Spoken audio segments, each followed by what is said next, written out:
എന്താ നീ ഇവിടെ? എന്റെ ആദ്യമായിട്ടാ എന്റെ വിസയുടെ കാശ് അണ്ണന്റെ കൂട്ടുകാർ നിങ്ങൾക്ക് കൊണ്ട് തരാൻ വന്നതാ. അപ്പോഴങ്ങനെ നാടൻ പാട്ട് നാടൻ തല്ലേ. നിർത്ത്, ഒന്ന് നിർത്താൻ. അവരെനിക്ക് വിസയുടെ കാശ് തരാൻ വന്നവരാണ്. വേദന വല്ലതും? അതെ, ഈ വെട്ടലും കുത്തലൊക്കെ തന്നെ നമ്മുടെയും പരിപാടി. പക്ഷെ ആദിയുടെ കൂടെ ഇങ്ങനെ ഒരു ഗുണ്ടയുള്ള കാര്യം ഇവൻ പറഞ്ഞില്ല. ഇത് ഗുണ്ടല്ല, എന്റെ അപ്പനാ. ആദ്യേട്ടന്റെ അപ്പനാണത്. ആ, ഗുണ്ടപ്പൻ. അപ്പനെ നേരിട്ട് കണ്ട എന്തായാലും നന്നായി. ഇനി ഒരിക്കലും അപ്പനെ മറക്കില്ല. എന്തായാലും വിസയുടെ കാശ് അപ്പന്റെ കയ്യിൽ തന്നെ ഇരിക്കട്ടെ. കാശാ? ഉത്തരവാദിത്തമുള്ള അപ്പനല്ലേ. നാളെ ആദിയോടൊപ്പം എന്റെ അനിയനും ഓസ്ട്രേലിയക്ക് പോകും. അവൻ അവിടെ വല്ല ബുദ്ധിമുട്ടും ഉണ്ടായ നാളെ നേരിട്ട് കാണാനും സംസാരിക്കാനും ആദിയുടെ അപ്പനല്ലേ നാട്ടിലുണ്ടാവൂ. അതുകൊണ്ട് കാശ് അപ്പന്റെ കയ്യിൽ തന്നെ ഇരിക്കട്ടെ. 4 ലക്ഷം തികച്ചുകൊണ്ട്.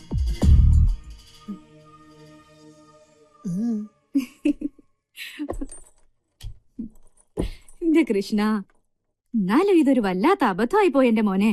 ഇവിടുന്ന് എന്ത് പറഞ്ഞിറങ്ങിയ ആളാ അവസാനം അവരുടെ കയ്യിൽ നിന്ന് കാശും വാങ്ങി വന്നിരിക്കുന്നു. അമ്മ അപ്പനെ കളിയാക്കല്ലേ. ഏതൊരു അപ്പനൊരു അബദ്ധമൊക്കെ പറ്റില്ലേ? അതാടാ, എനിക്ക് ഒറ്റ അബദ്ധം പറ്റിയിട്ടുള്ളൂ. ഇനി പറ്റില്ല. നീ ഓസ്ട്രേലിയക്കോ ഉഗാണ്ടയ്ക്കോ കുന്നംകുളത്തേക്കോ എവിടെ വേണമെങ്കിലും പോയിക്കോ. ഓസ്ട്രേലിയയിലേക്ക് ഞാൻ പൊക്കോളാം. അപ്പന്റെ ഒരു അപ്പിയറൻസ് വെച്ചിട്ട് ഉഗാണ്ട അപ്പനായിരിക്കും നല്ലത്. ആയിക്കോട്ടെ, നീ നിന്റെ അമ്മയ്ക്ക് കൂടെ ഒരു വിസ സംഘടിപ്പിച്ചിട്ട് കൂടെ കൊണ്ടുപോടാ. അയ്യേ, കൊത്തി കൊത്തി തലയിൽ മുടി അവിടെയും കയറി. നീ ഭാഗ്യവാനാടാ. നിന്റെ ലവ് മാരേജ് ആയാലും അറേഞ്ച്ഡ് മാരേജ് ആയാലും നിനക്ക് കിട്ടാൻ പോണ പെണ്ണ് കറുത്തതാ. ഇനി അതില് കുട്ടികൾ ഉണ്ടായാലും അതും കറുത്തതായിരിക്കും. കറുത്തിട്ടാണെങ്കിലും ജനിക്കുകയാണെങ്കിൽ നിന്നെ പോലെ ജനിക്കണം. നമ്മളെ പോലുള്ള കർമ്മന്മാരുടെ വിഷമ ഞാൻ പറയണേ. വല്ലതും മനസ്സിലാവണ്ടോന്ന്? അതെ, നീ അങ്ങോട്ട് ചെല്ല്. നീ സംസാരിച്ച എല്ലാ പരിഭവവും മാറും. ഏയ്, ഇതങ്ങനെ തീരുന്ന പരിഭവമൊന്നുമല്ല. അപ്പന്റെ മനസ്സ് മാറാൻ ഒരു പ്രാർത്ഥന തന്നെ വേണ്ടി വരും. എന്നാ നമ്മുടെ ഗണപതി കോവിലില് ഞാനൊരു വഴിപാട് കഴിക്കും. അത് മാത്രം പോരാ. നമ്മുടെ ഇടവകയിലെ വികാരിയച്ഛനെ വിളിച്ച് അപ്പന് മാനസാന്തരം ഉണ്ടാകാൻ ഒരു കൂട്ട പ്രാർത്ഥന തന്നെ വേണ്ടി വരും.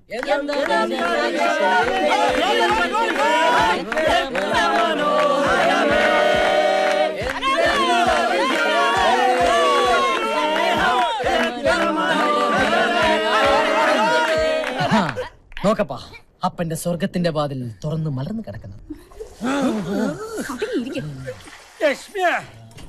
നീ ഞാൻ വെളുക്കുന്ന നേരത്തെ വെള്ളം ഒഴിക്കണമെന്നുണ്ടെങ്കിൽ സ്റ്റുഡിയോക്കാരൻ പറഞ്ഞ മാതിരി നേരം വെളുത്താലും വെളുക്കില്ല.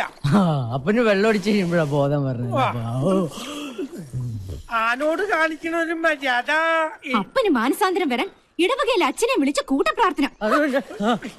പിന്നെ ഇവന്റെ തോന്നിയാസത്തിന് ഇടവകയിലച്ച കൂട്ടിക്കല്ല. അച്ഛനല്ലെങ്കിൽ എന്താ? ചെറിയ അച്ഛൻ ഉണ്ടായിരുന്നില്ലേ? ചെറിയ അച്ഛനല്ലേ അച്ഛനല്ലേ? 2 കുട്ടികളുടെ അച്ഛൻ. പോത്തുകളെ ആരെങ്കിലും സോപ്പ് തേച്ച് കുളിപ്പിക്കാറുണ്ടോ മോളെ? അപ്പൊ നമ്മളെ പോത്തൊന്ന് വിളിക്കണു. അത് നിന്നല്ലടാ, അപ്പൊ ഞാനാരാ? നീ പോത്തും കുഞ്ഞ്. തലയിൽ വെള്ളം ഒഴിക്കില്ല കേട്ടോ. മുടിയില്ലാത്തതാ, വെള്ളം ഇറങ്ങും. വെള്ളം ഇറങ്ങാൻ വേണ്ടി തന്നെയാ. എന്തായാലും വേണ്ടില്ല. കുറെ കള്ളും കോഴിയും കിട്ടിയപ്പോ നിന്റെ അച്ഛന്റെ പരിഭവം മാറിയല്ലോ. മാറി. ഇവൻ നമ്മുടെ മുത്തല്ലേ, അപ്പന്റെ വെളുത്ത മുട്ട. അതാണ് എന്റെ കറുത്തപ്പൻ. പക്ഷേ ഓസ്ട്രേലിയയിൽ പോണ കാര്യം മാത്രം അമ്മയോടും മോനോടും അപ്പന് നോ യോജി നടക്കില്ല. അപ്പോഴായാലും ഇപ്പോഴായാലും അപ്പൻ പിടില്ല. കെട്ടിപ്പിടിച്ചിരുന്നു.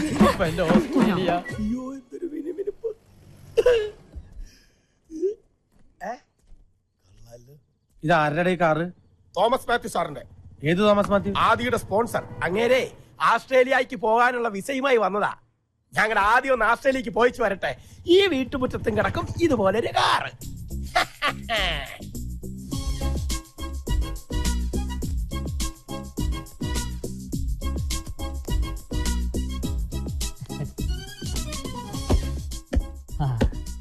ഞാൻ ഇങ്ങനെ ഒരു ഓഫർ തരുമ്പോ ഒരിക്കലും പ്രതീക്ഷിച്ചതല്ല ഇത്രയും പെട്ടെന്ന് ആദ്യത്തിന് 10 പേരെ സംഘടിപ്പിക്കാൻ കഴിയുമെന്ന്. ഇത് 10 പേരുടെ വിസയുടെ ഡ്യൂപ്ലിക്കേറ്റ് കോപ്പിയാണ്. പിന്നെ ഇത് ആദിക്കുള്ള വിസ. ഇതൊരിക്കലും എന്റെ ഔദാര്യമല്ല, ആദിയുടെ ഹാർഡ് വർക്കിനുള്ള compliment. Thank you sir. Sir, ഇതെന്റെ അമ്മയാണ്. പറയാതെ തന്നെ മനസ്സിലാവും അമ്മയുടെ സൗന്ദര്യമാ ആദിക്ക് കിട്ടിയിരിക്കുന്നത്. സർ, ഇതെന്റെ അപ്പനാ. നോനോ, എനിക്കിത് വിശ്വസിക്കാൻ പറ്റുന്നില്ല. അയ്യോ സത്യോട്ടെന്റെ അപ്പനാ. ഹ? ഇത് ആദിയുടെ അപ്പനാണെന്ന് കണ്ടാ പറയില്ല.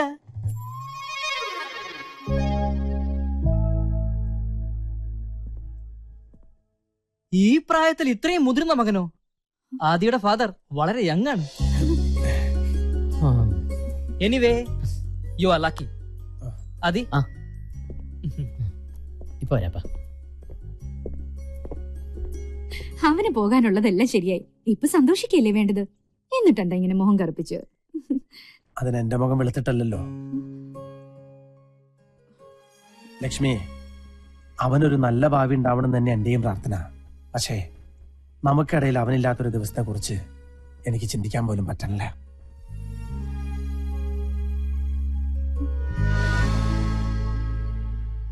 അപ്പൊ next Monday hotel white city. Okay sir.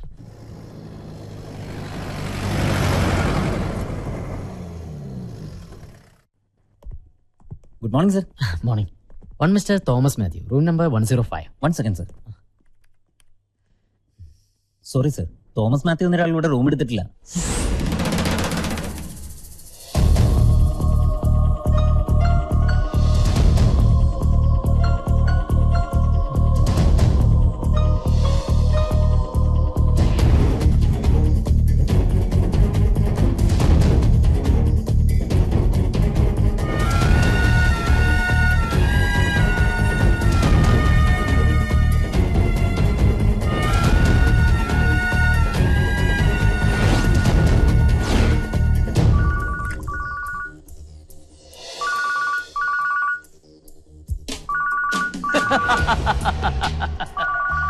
അവനാ ആന്റണി ആദിത്യവർമ്മ. അവനിപ്പോൾ ഹോട്ടൽ വൈറ്റ് സിറ്റിയിൽ എത്തിക്കാണും. ഞാൻ ഇങ്ങോട്ട് പറഞ്ഞ വിവരം പാവം അവൻ അറിയില്ലല്ലോ. ഏക് ബുദ്ധു ഹേ ദുനിയാ കാ നമ്പർ 1 ബുദ്ധു.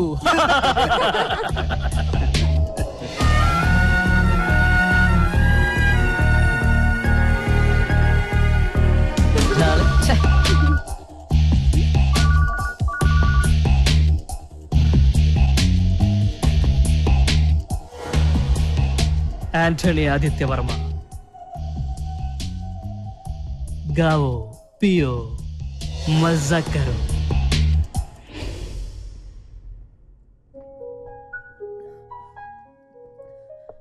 എടോ, ദിവസവും നമ്മൾ പത്രങ്ങളിലൂടെയും ചാനലിലൂടെയും ഇതുപോലുള്ള നിരവധി ചീറ്റിങ്ങൾ അറിയുന്നുണ്ട്.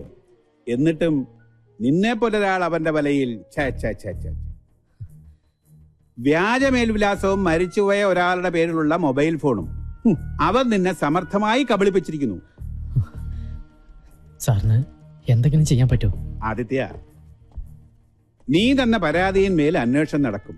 ഇനി അവൻ പിടിക്കപ്പെട്ടാലും അവന്റെ പേരിൽ സ്വത്തില്ലെങ്കിൽ അവന് കിട്ടാൻ പോകുന്നത് കുറച്ചു കാലത്തെ ജയിൽവാസം. അതുകൊണ്ടൊന്നും നീ മീഡിയേറ്ററായി വാങ്ങിക്കൊടുത്ത 40 ലക്ഷം രൂപയുടെ ഉത്തരവാദിത്വത്തിൽ നിന്ന് നിനക്ക് ഒഴിഞ്ഞു മാറാൻ പറ്റുമോ?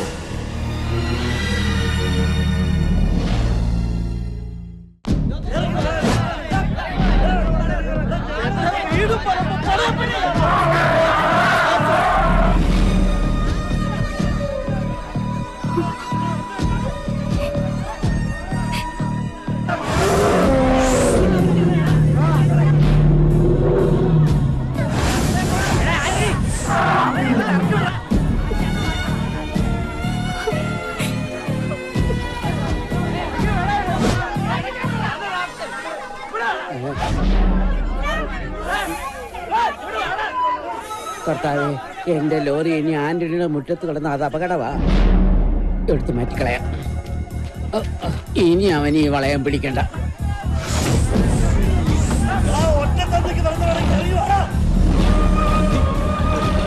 ഞാനല്ലേ തെറ്റിയത്? അവരെന്നെ ശിക്ഷിച്ചോട്ടെ. അവരെന്തിനപ്പുറം അകത്തേക്ക് കയറി പോടാ. ഇനിയെങ്കിലും അപ്പം പറയണൊന്ന് കേക്കണ.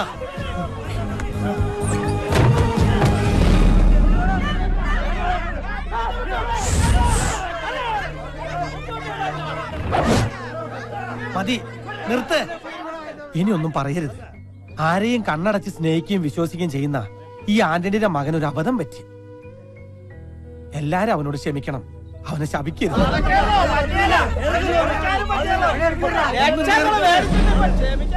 ഞാൻ പറയട്ടെ, കർത്താവിന് നിരക്കാത്ത ഒന്നും ഞാൻ എന്റെ കുടുംബം ചെയ്തിട്ടില്ല. ഈ വീടും സ്ഥലം വിറ്റിട്ട് ഞാൻ നിങ്ങളുടെ കാശ് തരും.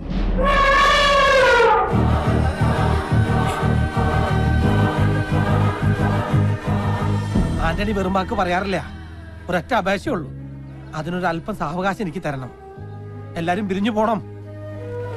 ആന്റണി പറഞ്ഞോണ്ട് പോവാ. മാറ്റങ്ങളെ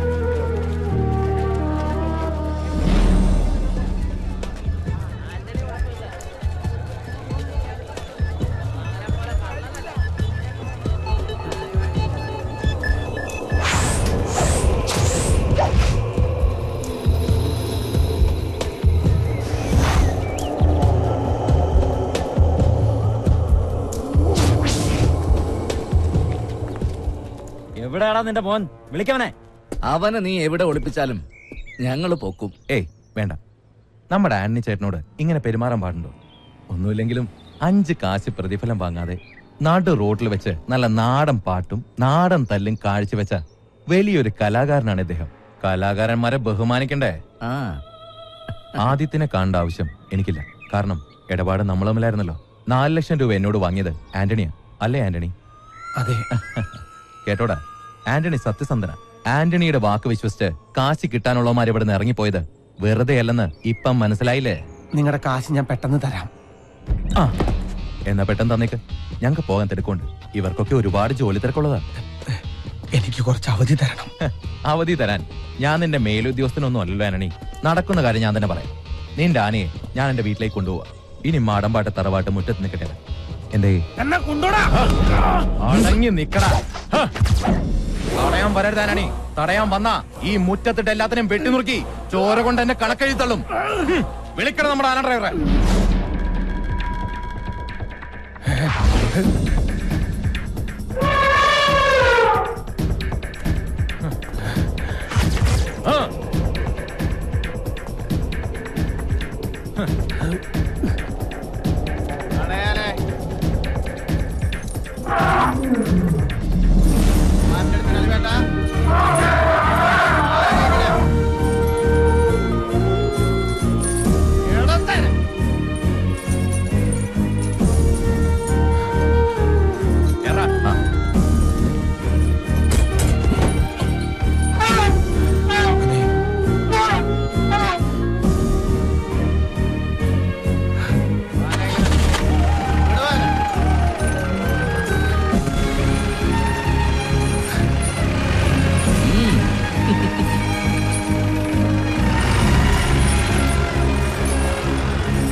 ഞാനൊന്ന് പറയട്ടെ, ആന്റണിച്ചിന് എല്ലാത്തിനും ഒരു പരിഹാരം കാണും. നാട്ടുകാരെയൊക്കെ ആന്റണിച്ച പറഞ്ഞ് നിർത്തിയിട്ടുണ്ട്. നാട്ടുകാരുടെ മുന്നിൽ പിടിച്ചു നിൽക്കാൻ ഒരു പക്ഷെ എനിക്ക് പറ്റിയേക്കും. പക്ഷെ അപ്പന്റെ മുന്നിൽ ഇനി വയ്യ. കാരണം ഇതുപോലൊരു മകനെ സ്നേഹിച്ചൊരപ്പൻ ഈ ലോകത്ത് വേറെ ഉണ്ടാവില്ല.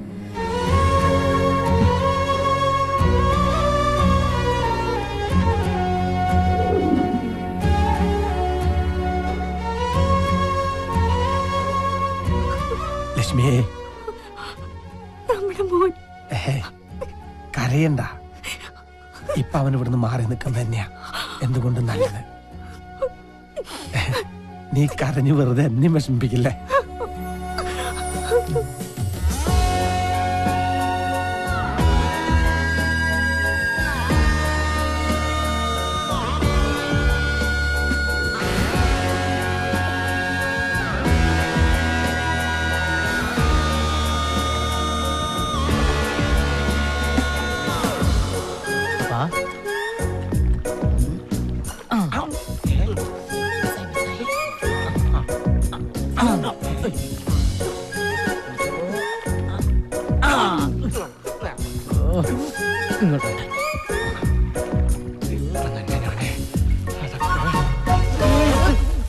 ആ